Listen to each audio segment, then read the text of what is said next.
Alors, dans la suite de ce chapitre 3 sur où trouver des plugins et comment les installer, en fait, on va se positionner sur un site intéressant qui s'appelle Sketchucation. Il est là, donc on va aller sur ce site. Pareil, il faut s'enregistrer, il faut créer un compte. Alors je vais me connecter. Voilà, je me connecte, parfait. Voilà. Et la première chose vraiment très intéressante, c'est de télécharger le plugin Store. Alors on va venir ici dans Ressources. La dernière version 4.3.1, ok, on le télécharge, hop. Alors pour ça, pour avoir accès, il faudra vraiment créer un compte et se connecter. Et cette fois-ci, on a notre plugin qui est chargé. Alors on va retourner dans SketchUp, on va refaire la même démarche, gestionnaire d'extension, installer l'extension. D'ailleurs on voit que maintenant on a le plugin qu'on a installé tout à l'heure dans la session précédente, Curic Space. Alors si on voulait venir le supprimer, on viendrait dans gérer, on viendrait le cliquer et on viendrait cliquer sur désinstaller. Donc là on est dans accueil, installation d'une extension. Donc je viens ici, je vais venir chercher Sketchucation Tools, voilà, hop, je le télécharge et voilà. Donc j'ai à nouveau une nouvelle petite barre d'outils qui apparaît, donc je peux venir la caler hop, ici avec celle-ci par exemple. Donc il suffit de venir choper les petits pointillés ici, hop, pour la déplacer. Donc je vais venir l'ancrer ici, voilà. Et donc cette petite barre, on va s'y intéresser. Elle est composée de 3 icônes. Alors, une icône extension manager, une icône plugin manager. Alors la différence profonde entre les deux, ça franchement je sais pas trop, mais ça a été déterminé comme ça à la base. Et celle-ci qui est l'extension Store, qui va nous permettre donc de trouver des plugins. On va déjà cliquer sur celle-ci au préalable. Alors pareil, il faudra venir se connecter, je la redimensionne, voilà. Bon pareil, il faudra donc venir créer son compte et on peut s'y connecter ou se déconnecter avec ce petit icône. Celle que j'ai téléchargée pour l'instant, j'en ai pas téléchargé, donc c'est normal. Et j'en ai pas non plus qui sont à mettre à jour puisque pour l'instant je n'ai rien. Donc ce qu'on va faire, on va venir rechercher, soit on vient mettre architecture, et là on a quelques plugins qui viennent apparaître, soit on vient sur le menu de base, et puis là on a des catégories. Alors par exemple, on va choisir import-export par exemple. Alors, on a différentes possibilités d'import, d'export, d'animation, etc. Import en DXF, etc., etc.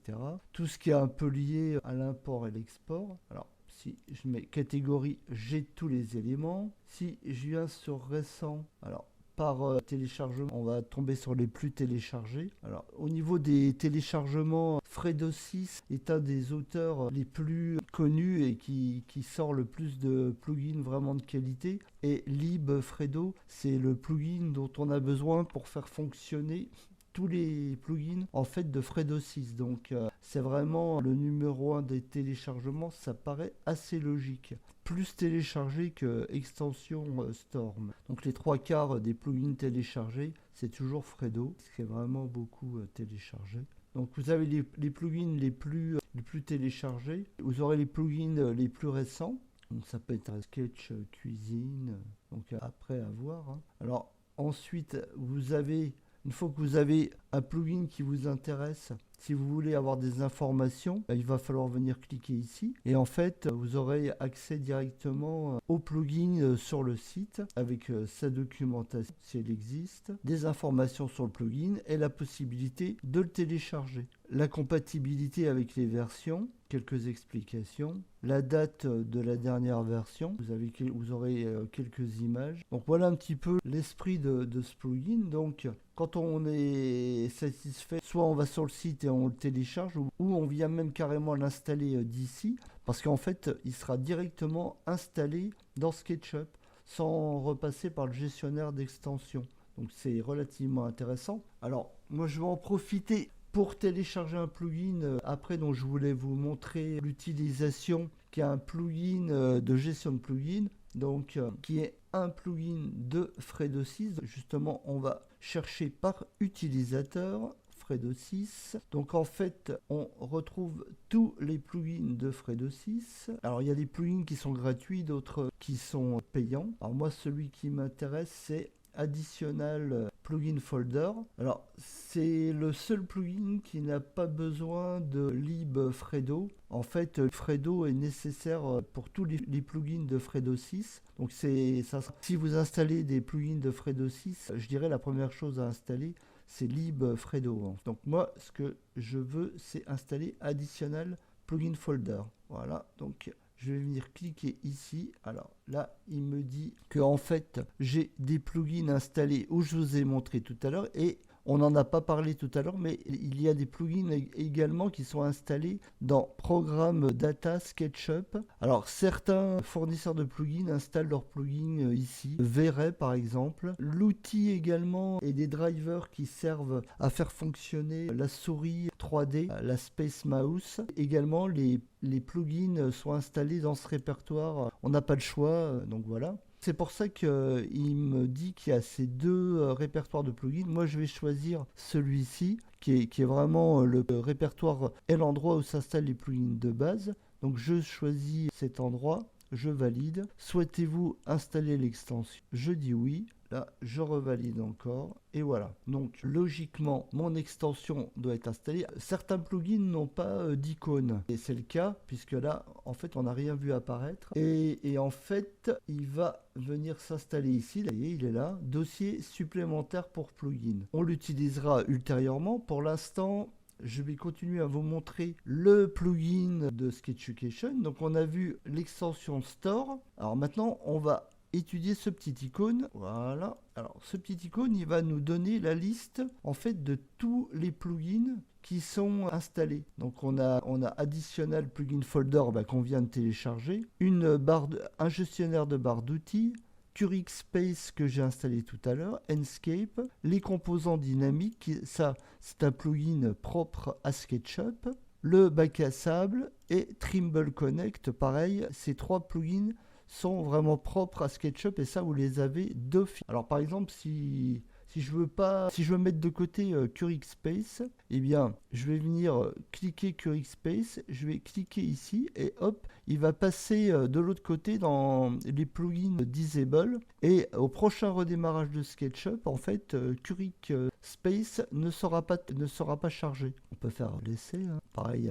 on va faire avec Enscape aussi. Voilà, donc si je ferme cette icône, celui-ci, c'est la même chose hein, en fait. On retrouve les mêmes. Alors, la différence profonde entre les deux, je sais pas trop là. J'ai jamais vraiment vu la différence. Donc, il y en a certains qui n'apparaissent que dans cette liste de plugins et qu'on sera obligé de désactiver par cette liste. Mais les trois quarts apparaissent ici. Ah oui, d'ailleurs, ils sont pas tous. Quel est celui? Ah oui, donc il y a aussi là, justement, j'ai mon gestionnaire de souris 3D qui lui est ici. D'ailleurs, il m'indique l'endroit où il est chargé ici, sa version, et effectivement, il n'apparaît pas. Donc, alors lui est considéré comme une extension et les autres sont considérés comme des plugins. Bon, voilà. Je ne connais pas la différence profonde entre les deux, mais bon. Peut-être que les extensions sont des plugins qui ont... je pense que c'est ça, qui ont besoin de ressources externes, alors que les plugins fonctionnent vraiment indépendamment, complètement dépendants de SketchUp, alors que 3DX SketchUp, qui est les drivers et le plugin de la souris 3D Mouse, lui, a d'autres ressources externes. Je pense que c'est ça la différence profonde.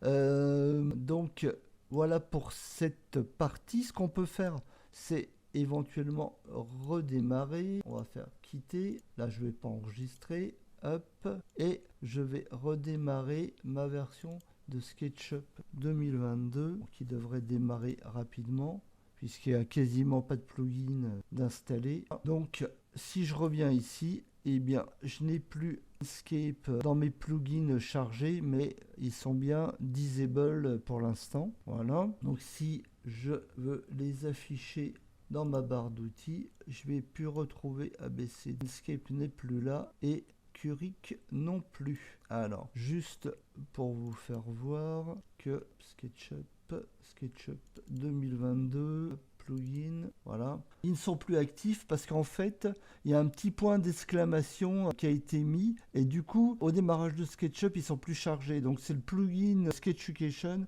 en les désactivant, en fait, qui les rend à nouveau donc inactifs au démarrage. Alors par contre, si on est déjà dans SketchUp, le fait de les réactiver, normalement, permet de recharger directement le plugin et les icônes. On va faire le test avec Curic Space. Hop, voilà, l'icône est revenue et du coup, il est rechargé en même temps dans SketchUp. Ce qui n'est pas le cas dans le sens inverse, il faut redémarrer pour qu'il soit vraiment inactif. Si je choisis mon personnage, hop, tac, et qu'on réutilise le plugin, il nous fait bien la répartition.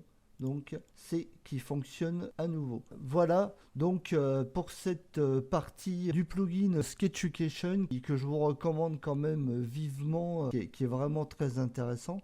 Donc si je repasse sur SketchUp 2023, où là j'ai beaucoup plus de plugins, et j'en ai d'ailleurs pas mal qui sont désactivés. Hein. Donc si on jette un œil sur cette partie-là, et ici, voilà. Donc voilà un petit peu en fait comment ça se configure. Vous voyez dans cette partie de plugin disable, j'en ai énormément qui ne sont pas activés et énormément qui le sont également. Donc voilà un petit peu quand même comment ça fonctionne et que ça peut vraiment être intéressant si on a envie d'en réintégrer un. Il suffira de venir cliquer ici et de le réintégrer dans la liste et qu'il soit à nouveau fonctionnel dans ma version de SketchUp. Donc pour moi qui suis un gros utilisateur de plugins, c'est vraiment un outil, je dirais presque indispensable. Donc voilà pour cette partie, je vous attends pour la suite. Merci de liker, de mettre un pouce et de vous abonner à ma chaîne.